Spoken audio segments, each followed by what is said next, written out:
경철 씨, 이거 진짜 괜찮은 건가요? 제가 이래도 되는 건지. 희숙 씨, 걱정 마세요. 오랜만이라 낯설어서 그러시는 거예요. 67세에 다시 사랑한다는 게 주변에서 뭐라고 할까봐 떨려요.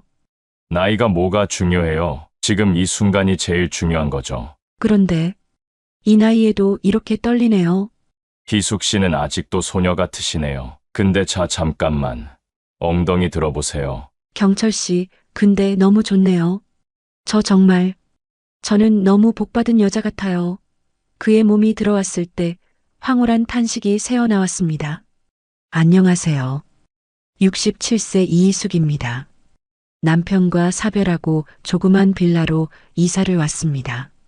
한동안 슬픔에 빠져 어떻게 혼자 살아갈지 너무 답답하고 두려웠습니다. 저는 생각지도 못하게 이사 온 빌라에서 제 인생의 마지막 동반자를 만나게 되었습니다. 제 인생의 마지막 로맨스를 오늘 다 말씀드릴게요. 제 진솔한 이야기가 궁금하시다면 구독과 좋아요를 눌러주세요. 구독은 무료입니다.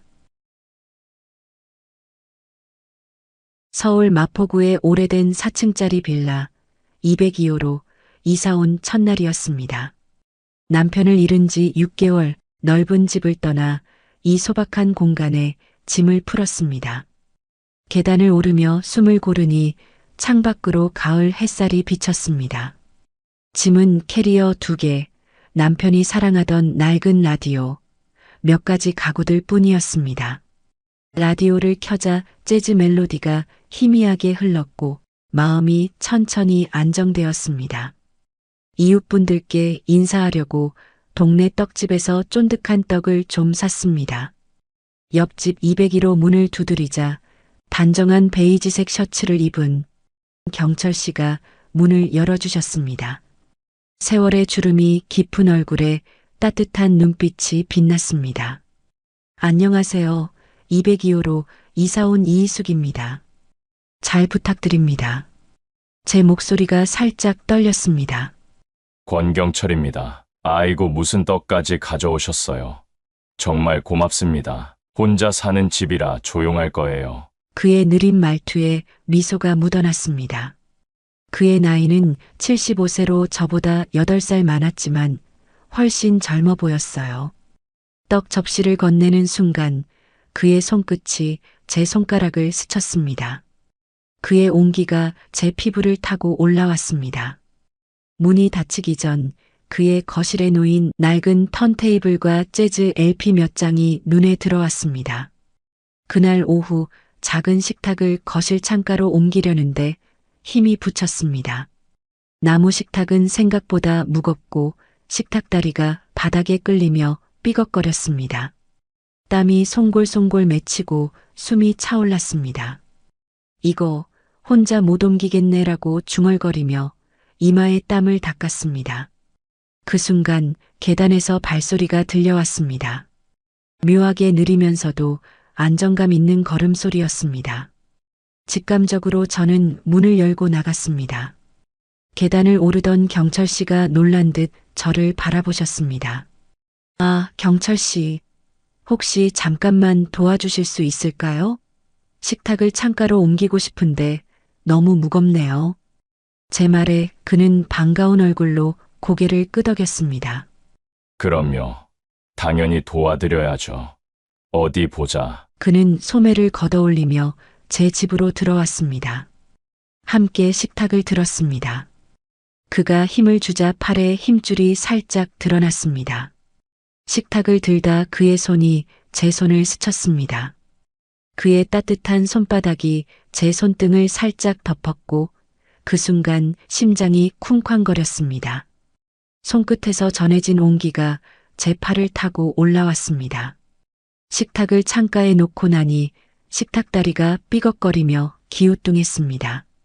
아, 이거 고쳐야겠네요. 그가 바닥에 앉아 식탁다리를 살펴보며 웃었습니다. 저는 옆에 떨어진 나사를 주우려다 비틀거리자 그가 제 허리를 넘어지지 않게 잡아주셨습니다. 그의 양손이 제 허리를 안정감 있게 감싸줬어요. 그 온기에 숨이 살짝 멈췄습니다. 조심하세요. 희숙 씨, 식탁이 우리를 골탕 먹이려 하나 봐요. 그의 장난기 어린 말투에 저도 모르게 웃음이 터졌습니다. 그의 손끝이 제 허리를 받쳤을 때 미묘한 전율이 온몸을 타고 흘렀습니다. 고맙습니다. 덕분에 식탁이 제자리를 찾았어요. 제가 말하자 그가 손을 털며 웃으셨습니다. 별거 아니에요. 근데 커피 한 잔 하실래요? 제가 끓인 커피 제법 괜찮아요. 그의 제안에 고개를 끄덕였습니다. 그의 집으로 들어가 작은 식탁에 마주 앉았습니다. 커피 향이 방을 채웠습니다. 희숙 씨, 이 빌라 어때요? 조용해서 살기 좋죠? 그가 잔을 들며 물으셨습니다. 네, 햇살도 따뜻하고 이웃도 좋은 것 같아요. 제가 웃으며 말하자 그가 눈을 찡긋하셨습니다.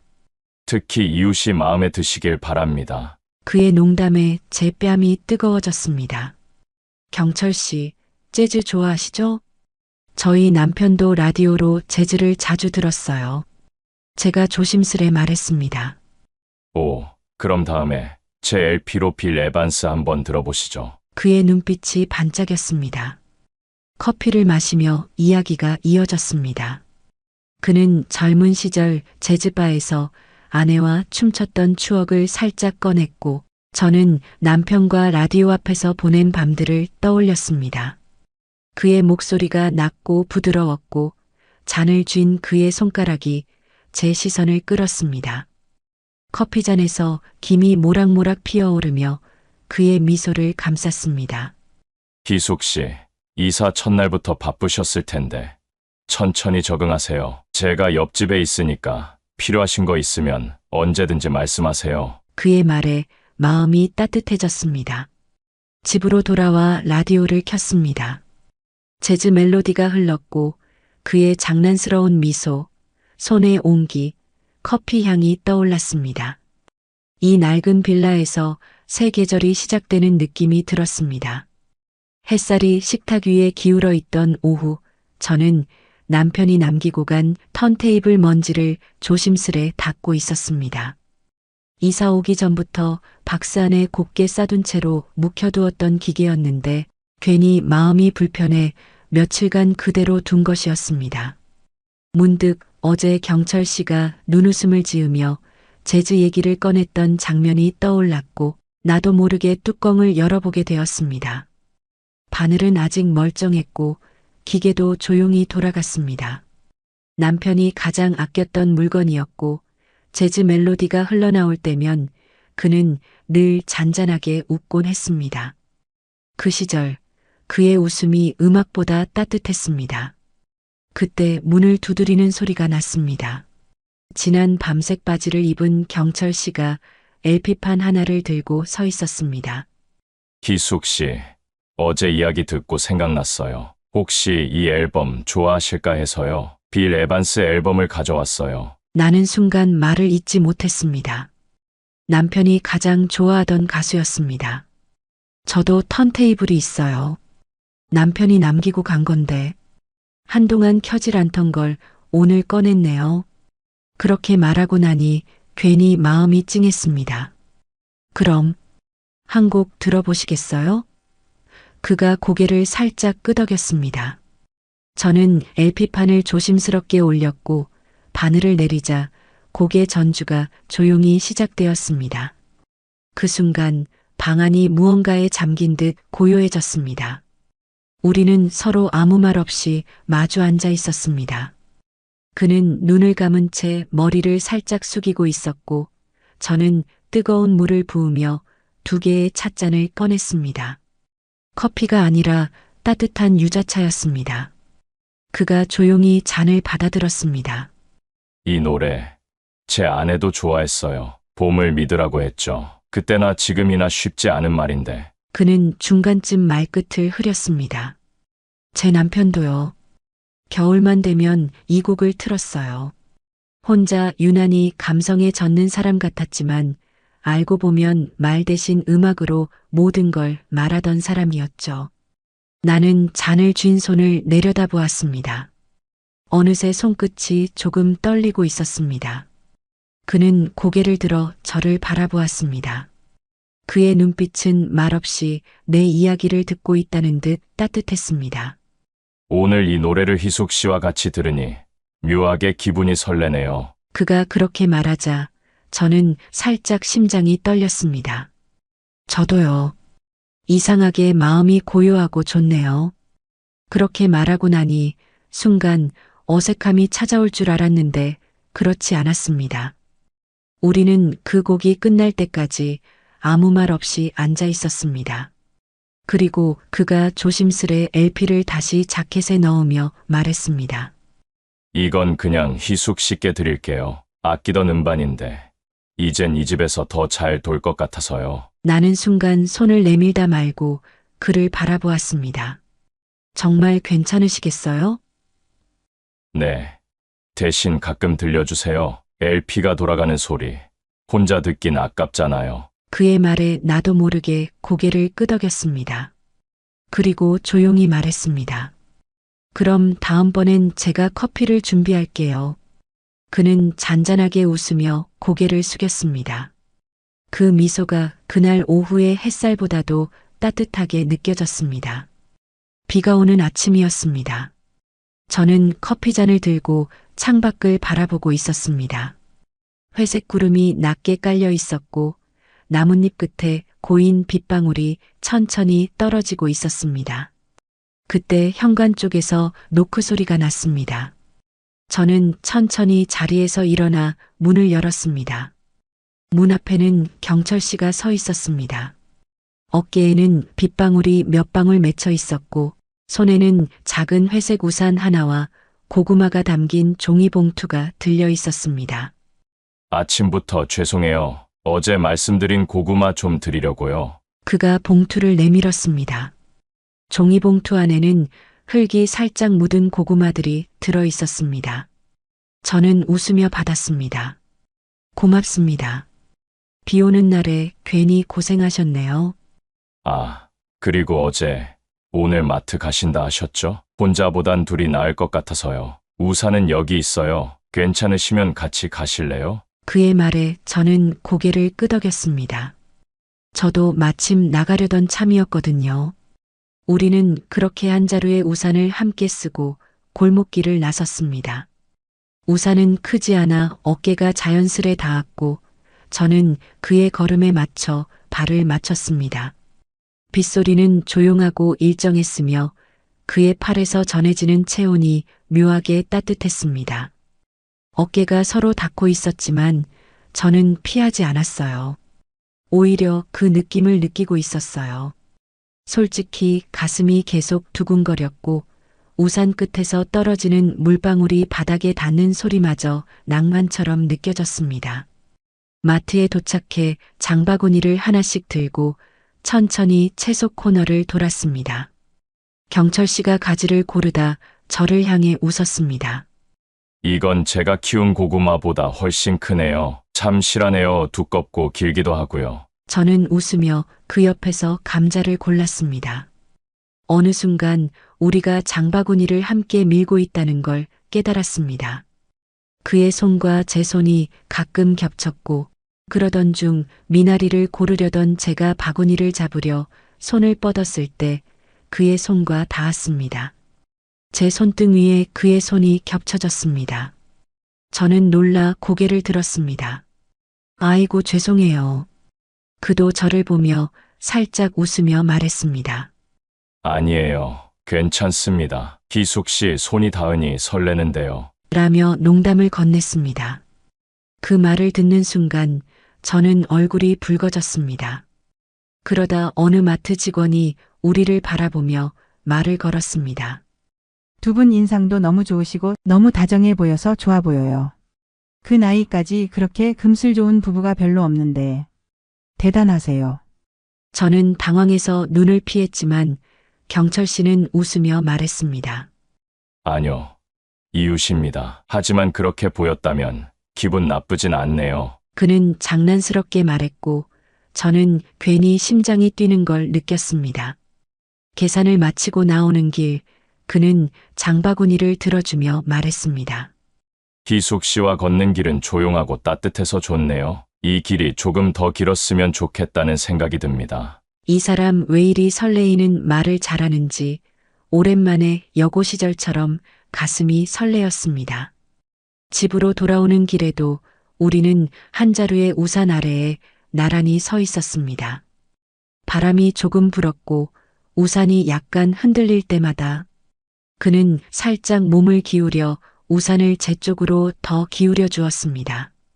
옆에 차가 지나갈 때면 제 허리를 감아 당겨 주었습니다. 솔직히 조금 흥분되었습니다. 저는 그의 등과 어깨를 바라보다가 조용히 말했습니다. 오늘 같이 와서 정말 좋았어요. 그가 미소 지으며 대답했습니다. 저도요. 희숙 씨 덕분에 하루가 더 따뜻했어요. 집 앞에 다다르자 그는 조용히 말했습니다.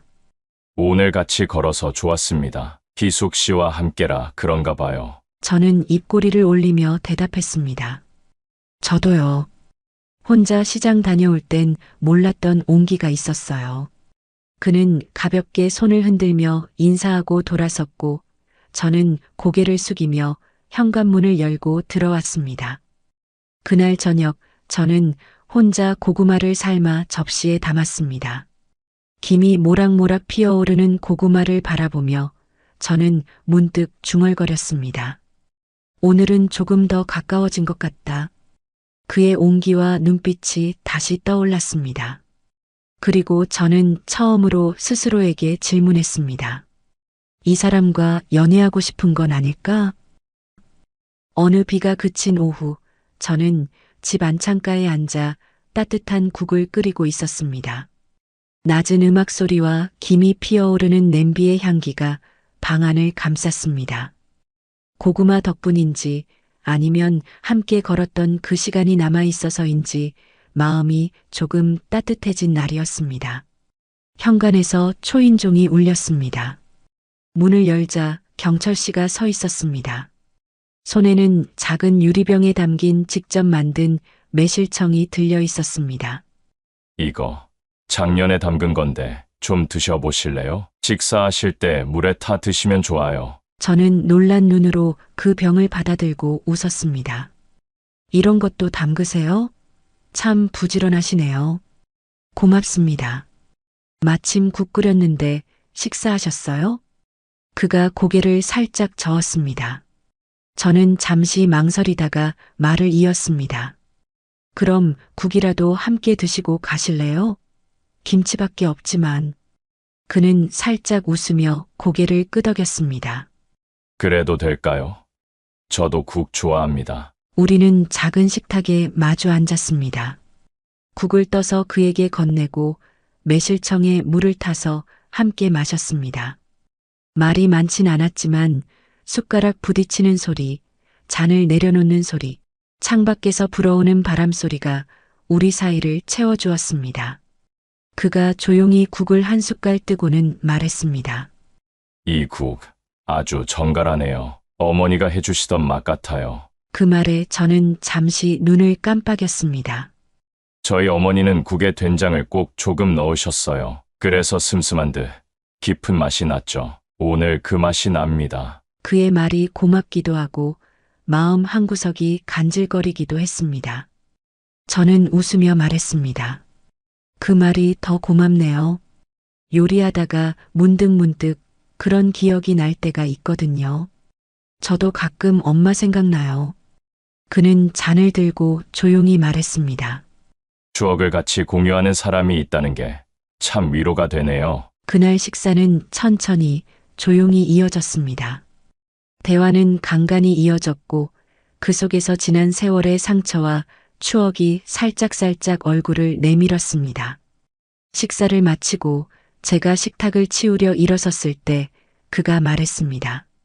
희숙 씨, 제가 도와드릴게요. 설거지는 제가 할게요. 아니에요, 괜찮아요. 손님이신데. 이제는 너무 자주 와서 손님이 아닌 것 같은데요. 그의 말에 저는 잠시 멈칫했습니다. 그리고는 고개를 숙이며 웃었습니다. 그는 조심스레 제 손에서 그릇을 받아갔고 그 순간 손끝이 스쳤습니다. 이번엔 아무 말도 없었지만 짧은 정적 속에 감정이 조금 더 깊어졌다는 것을 서로 느꼈습니다. 설거지를 마치고 그는 고개를 들었습니다. 이렇게 누군가와 밥을 먹는 게 얼마만인지 모르겠네요. 아내 떠나보내고 나선 줄곧 혼자였거든요. 그의 말에 저는 조용히 고개를 끄덕였습니다. 저도 남편 보내고 나서 밥은 그냥 때우는 거였어요. 그런데 오늘은 너무 좋네요. 우리는 잠시 조용히 앉아 있었습니다. 창밖으로 붉은 노을이 비추고 있었습니다. 그 빛이 그의 옆얼굴에 닿자 오랜 시간 속에 깃든 쓸쓸함과 따뜻함이 동시에 느껴졌습니다. 그가 말했습니다.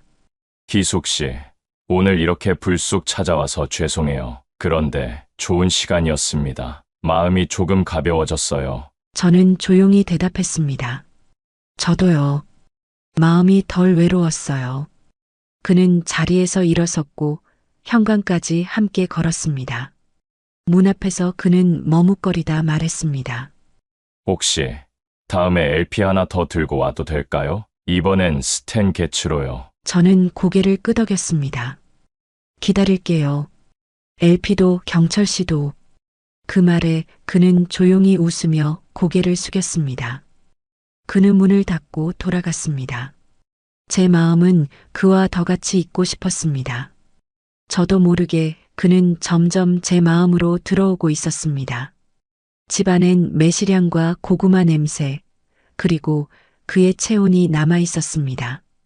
라디오에서는 재즈가 잔잔히 흘렀고, 저는 그 선율 속에서 오래된 감정이 조금씩 살아나는 걸 느꼈습니다. 며칠이 흘렀습니다. 그날 이후 저는 괜히 더 부엌에 오래 머물렀고 창밖을 자주 바라보게 되었습니다. 마치 그가 다시 문을 두드려 줄지도 모른다는 기대처럼요. 그렇게 기다리던 어느 오후 현관벨이 울렸습니다. 문을 열자 경철 씨가 조심스레 LP 한 장을 들고 서 있었습니다. 스탠 게츠 기억하시죠? 오늘은 이걸 같이 들어볼까요? 저는 웃으며 문을 활짝 열었습니다. 어서 들어오세요. 오늘은 커피도 진하게 내려뒀어요. 경철 씨는 낡은 턴테이블 앞에 LP를 조심히 올렸고 바늘이 닿자 부드럽고도 감미로운 색소폰 소리가 방 안을 채웠습니다. 오후의 햇살이 커튼 너머로 비쳐들었고 그 속에서 우리는 마주 앉았습니다. 커피잔에서 김이 피어오르고 창밖에선 나무들이 바람에 흔들리고 있었습니다. 조용히 음악을 듣던 그는 갑자기 조심스럽게 제게 물었습니다. 희숙 씨, 혹시 춤 추실 줄 아세요? 저는 당황해서 웃으며 말했습니다. 예전에 남편이랑 잠깐 배웠어요. 오래전 일이지만요. 그는 자리에서 천천히 일어났고 손을 내밀었습니다. 그 기억 오늘 다시 꺼내보시겠어요? 저는 살짝 망설이다가 조용히 그의 손을 잡았습니다. 따뜻한 온기가 손끝에서 전해졌고 우리는 거실 한가운데서 조심스럽게 몸을 움직였습니다. 춤이라기보단 서로의 온기에 기대어 천천히 흔들리는 움직임이었습니다. 음악은 배경이 되었고 그의 손이 제 허리를 조심스레 감싸 안았습니다. 그 순간 저는 눈을 감았습니다. 가슴 깊은 곳에서 오래 묵었던 감정이 천천히 올라왔습니다.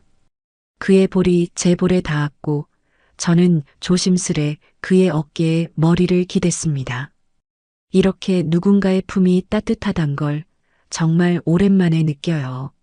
너무 설렜는지 아래에선 조금씩 무언가가 흘러나오고 있었습니다. 제가 조용히 말하자 그는 말없이 제 손을 한 번 더 꼭 잡았습니다. 우리는 말없이 음악에 몸을 맡기며 한참을 그렇게 서 있었습니다. 시간이 얼마나 흘렀는지 모릅니다. 음악이 끝나고 턴테이블이 조용히 멈췄을 때서야 우리는 멈춰 섰습니다. 그가 조용히 말했습니다. 희숙 씨 혹시 제가 너무 성급했다면 미안해요. 저는 고개를 젓고 살짝 웃으며 말했습니다. 아니에요. 저 오히려 고마워요. 오늘처럼 마음이 편안한 날은 정말 오랜만이니까요. 그는 제 눈을 바라보다가 천천히 제 손등에 입을 맞췄습니다. 짧고 조심스러운 키스였지만 그 안엔 오랜 외로움과 따뜻함이 함께 담겨 있었습니다. 저는 말없이 그의 손을 감싸 안았고 그도 조용히 제 손을 놓지 않았습니다. 그렇게 우리는 서로의 온기를 확인하며 말없이 남은 오후를 함께 했습니다. 그리고 그는 집으로 돌아갔습니다. 저는 그의 뒷모습을 보며 생각했습니다. 춤만 추고 그냥 가는 거야? 너무 아쉽다. 다음 날 밤 창밖엔 가을비가 조용히 내리고 있었습니다. LP가 멈춘 후에도 우리는 자리에 앉아 조용히 커피를 마셨습니다. 말없이 흐르는 시간이 오히려 더 깊은 대화를 나누는 듯 했습니다. 비 오는 날은 괜히 옛 생각이 나요. 제가 그렇게 말하자 경철 씨는 조용히 컵을 내려놓고 말했습니다. 저도요. 비가 오면 괜히 누군가가 그리워져요. 그리고 뭔가 감정적으로 바뀌는 것 같아요. 그는 제 얼굴을 바라보다가 조심스럽게 손을 내밀었습니다. 희숙 씨, 오늘 밤 그냥 옆에 있어 드려도 될까요? 그는 지그시 저를 바라봤습니다. 저는 잠시 숨을 들이쉬고 천천히 고개를 끄덕였습니다. 그는 조심스럽게 제 옆으로 다가왔고 저는 그에게 살며시 기대었습니다. 그의 어깨가 따뜻했고 심장이 천천히 고요해졌습니다. 한참을 그렇게 기대에 앉아 있다가 저는 조용히 그를 바라보았습니다. 경철 씨, 저 너무 오랫동안 누군가를 밀어내며 살아왔어요. 그런데 오늘은 그러고 싶지 않아요. 그는 아무 말 없이 제 옆으로 와 제 허리를 감싸 안았고 오른손으로는 제 목을 잡고 입술을 댔습니다. 그 손길에 저는 눈을 감았습니다. 입술이 살며시 닿았을 땐 서로 아무 말도 하지 않았습니다. 숨소리만이 방 안을 채우고 두 사람의 체온이 천천히 하나로 섞여갔습니다.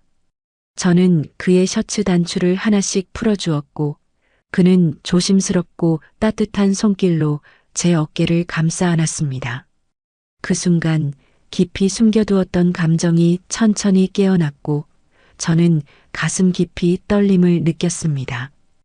오랜만에 느끼는 따뜻한 교감은 잊고 있었던 감정을 불러일으켰습니다. 말없이 전해지는 온기, 그리고 가슴속 깊이 울리는 떨림은 너무나 진하게 남았습니다. 서로를 아는 채 우리는 마음과 마음이 하나 되는 느낌을 받았습니다.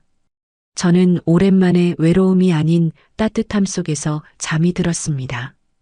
그는 제 옆에서 조용히 숨을 골랐고 창밖 비는 어느새 그쳐 있었습니다. 남은 건 따뜻한 체온과 서로를 바라보던 눈빛뿐이었습니다. 며칠 후 하루는 유난히 비가 많이 내렸습니다. 감기로 기운이 없던 저는 평소보다 더 피곤했고 경철 씨는 저를 두고 갈 수 없다며 그날 처음으로 제 집에 하룻밤을 묵었습니다. 저는 감기로 몸은 안 좋았지만 그를 느끼고 싶었습니다. 그는 말했습니다. 희숙 씨, 몸이 안 좋으신데 괜찮으시겠어요? 조금 나른하지만 이렇게 함께 있어 주셔서 든든해요. 그럼 오늘은 아주 조심스럽게 곁에 있어 드릴게요. 그가 옆에 있어 주는 것만으로도 저는 큰 위로를 느꼈습니다. 그날 밤 그는 말없이 저를 보살펴 주었고 그 따뜻함이 최고의 간호처럼 느껴졌습니다. 우리는 별다른 말 없이 거실 소파에서 함께 시간을 보내다 제가 먼저 잠이 들었습니다. 경철 씨는 작은 방 바닥에 이불을 깔고 조용히 누웠고 새벽녘까지도 몇 번씩 일어나 제 이마에 손을 얹어보며 열을 확인했습니다. 그러다 아침, 저는 흐릿한 눈으로 깨어 부엌으로 나왔고 경철 씨는 커피를 내리고 있었습니다. 그때였습니다. 현관 비밀번호 소리와 함께 누군가 문을 열었습니다. 엄마 감기라면서 전화도 안 받고. 딸 민서가 말도 없이 들어왔습니다. 딸은 문을 열고 들어오다가 부엌에 서 있는 경철 씨를 보고 그대로 굳었습니다. 그리고 거실에 널브러진 남자의 이불, 그리고 제 차림 말없이 서 있는 두 사람의 분위기를 보고는 표정이 굳었습니다. 엄마 이게 뭐예요? 그 말에 저는 말문이 막혔고 경철 씨도 조심스럽게 물러섰습니다. 민서는 실망을 감추지 못한 얼굴로 말없이 신발을 신고 그대로 다시 나가버렸습니다. 문이 닫히는 소리가 너무나도 날카롭게 들렸습니다. 경철 씨는 조용히 제 어깨에 손을 얹으며 말했습니다. 희숙 씨, 너무 상처받지 마세요. 민서 씨한텐 갑작스러웠을 거예요. 고개를 끄덕이면서도 놀란 가슴이 진정이 안 되었습니다. 딸에게 들키지 않게 조심하자고 했던 건 아니지만 지금까지 경철 씨에 대해 말한 적은 한 번도 없었습니다. 이런 식의 오해는 피하고 싶었기에 더욱 가슴이 아팠습니다. 그날 오후 저는 용기 내어 민서에게 전화를 걸었습니다. 통화는 짧았고 민서는 냉정한 목소리로 말했습니다. 엄마, 아빠 돌아가신 지 얼마나 됐다고 남자를 집에다 들여요? 엄마 이런 사람이었어요? 말씀하실 거면 직접 듣고 판단할게요. 며칠 뒤 저희 셋은 근처 조용한 찻집에서 마주 앉았습니다. 경철 씨는 정장을 입고 저는 단정한 옷차림으로 갔습니다. 민서는 말을 아끼고 있었습니다. 제가 먼저 입을 열었습니다. 민서야, 그날 그렇게 갑자기 본 건 우리도 예상하지 못했던 일이었어. 미안해. 민서는 고개를 돌린 채 말했습니다. 전 엄마가 그런 모습 보일 줄 몰랐어요. 아직 아빠 사진도 그대로인데. 경철 씨가 조용히 고개를 숙인 채 말을 이었습니다. 민서 씨, 저는 희숙 씨를 진심으로 사랑합니다. 억지로 다가가지 않았고 오히려 몇 번이나 물러나려 했습니다. 그런데 그날은 희숙 씨가 아파서 곁에 있어야겠다는 마음뿐이었습니다. 저는 그의 손을 가만히 잡으며 말했습니다. 내 아빠가 돌아가신 뒤 나는 웃는 법을 잊고 살았어. 그런데 이 사람이 나를 다시 웃게 만들어줬어. 솔직히 죄책감도 있었지만 이분을 놓치고 싶지 않았어, 민서야. 민서는 한참 동안 아무 말이 없었습니다. 그리고는 눈시울을 붉히며 말했습니다. 엄마가 손을 꼭 잡고 있는 걸 보니까 그냥 알겠어요. 한편으로는 마음이 놓이네요. 엄마는 내가 상처받을까봐, 속상할까봐 숨긴 거겠지 뭐. 저는 고개를 끄덕이며 민서의 손을 잡았습니다. 그래, 이제는 안 숨길게. 너도 우리 사이를 이해해주고 받아줘. 민서는 조용히 고개를 끄덕였고 그 순간 저는 숨을 돌릴 수 있었습니다. 그날 이후 저와 경철 씨는 마음 놓고 함께할 수 있었고 오히려 민서는 저희가 식사할 때 반찬을 챙겨주기도 했습니다. 관계는 더 깊어졌고 감기에서 회복된 저는 더 이상 병든 사람이 아니라 사랑받는 여자가 되어 있었습니다. 우리는 더 자주 손을 잡았고 더 자주 서로를 느꼈습니다. 우리는 하루의 끝과 시작을 함께하며 마치 오래된 부부처럼 조용히 서로의 어깨에 기대었습니다. 점점 우리 사이의 사랑이 자리를 잡았습니다. 지금의 저는 늦게 만난 이 사랑이 인생에서 가장 진한 인연이었다고 믿고 있습니다. 며칠 동안 계속된 비 때문이었을까요? 아침부터 무릎이 쑤셨습니다. 오래 서 있지도 않았는데 종아리가 저리고 허벅지까지 묵직한 통증이 올라왔습니다. 한참을 참다 전화를 걸었습니다. 경철 씨, 나 오늘 다리가 아파요. 잠깐만 와서 마사지 해줄 수 있어요? 전화를 끊은 지 10분도 안 돼 그가 도착했습니다. 걱정 가득한 얼굴로 현관을 들어서는 그를 보니 아픔보다 미안함이 더 앞섰습니다. 다리 괜찮아요? 그가 무릎을 꿇고 제 다리를 조심스럽게 만져보며 물었습니다. 저는 말없이 고개를 끄덕였습니다. 경철 씨는 따뜻하게 데운 수건으로 종아리를 감싸고 정성스레 다리를 주물러 주었습니다. 손끝은 부드럽고 섬세하게 구석구석을 눌러주었습니다. 그의 손길 하나하나에 묘하게 마음이 흔들렸고 저는 숨을 삼키며 그를 바라보았습니다. 경철 씨, 저한테 경철 씨는 항상 이렇게 고마운 사람인 거 알아요? 그는 미소 지으며 제 다리를 감싸 안은 채 말했습니다. 희숙 씨가 있어서 제가 이렇게 할 수 있는 거예요. 그 말에 저는 그를 안았습니다. 저는 솔직히 말하면 다리가 그렇게 아프지 않았습니다. 오늘따라 그와 같이 있고 싶었습니다. 우리는 자연스럽게 너무도 당연하게 서로를 부드럽게 어루만졌습니다. 그날도 우리는 깊고 깊은 사랑을 나누었습니다. 단지 외로움이나 위로가 아닌 서로에 대한 절실한 감정이었습니다. 포근한 이불 안에서 우리는 수없이 고백했습니다. 사랑해요. 나도요, 정말 많이. 그날 밤 우리는 함께 미래를 이야기했습니다. 우리 함께 살까요? 응. 그리고 절대 떨어지지 말아요. 죽을 때까지 같이 있어요. 며칠 후 우리는 각자의 배우자가 잠든 산소에 함께 갔습니다. 비석 앞에 조심스레 서서 저는 오랜만에 조용히 말했습니다. 당신과 함께한 시간 너무 행복했어요. 이제는 이 남자와 후회 없이 사랑하며 살아갈게요. 절 응원해주세요. 고마웠고 미안했고 사랑했어요. 경철 씨도 한참을 묵묵히 있다가 고개를 숙였습니다. 무거웠던 발걸음으로 왔지만 돌아오는 길엔 한결 가벼워졌습니다. 그날 오후 저는 방 한켠에 고이 모셔뒀던 남편의 유품 상자를 열었습니다. 하나하나 정리하며 마음속으로 다시 한번 작별을 고했습니다. 그리고는 작은 가방 하나에 옷과 책 몇 권을 담아 경철 씨의 집으로 갔습니다. 이제부터는 여기가 우리 집이에요. 그 말에 그는 웃으며 저를 안았습니다. 우리는 함께 식탁을 차리고 함께 라디오를 듣고 함께 커튼을 고르고 함께 잠들었습니다. 서로를 보듬는 손길이 너무 익숙해졌고 아침 햇살 속에서 바라보는 그 눈빛은 언제나 따뜻했습니다. 절대 다시는 떨어지지 말아요. 응, 우리가 함께한 이 시간이 내 인생에서 가장 소중해요. 그렇게 우리는 마지막 인생의 계절을 서로의 온기로 채워가고 있습니다. 지금 이 순간 누군가의 곁이 간절하다면 용기 내보세요. 사랑은 나이도 계절도 가리지 않습니다.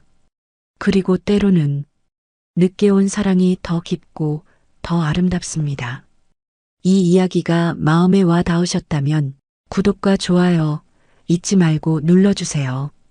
다음에도 따뜻한 이야기로 다시 찾아오겠습니다. 고맙고 사랑합니다.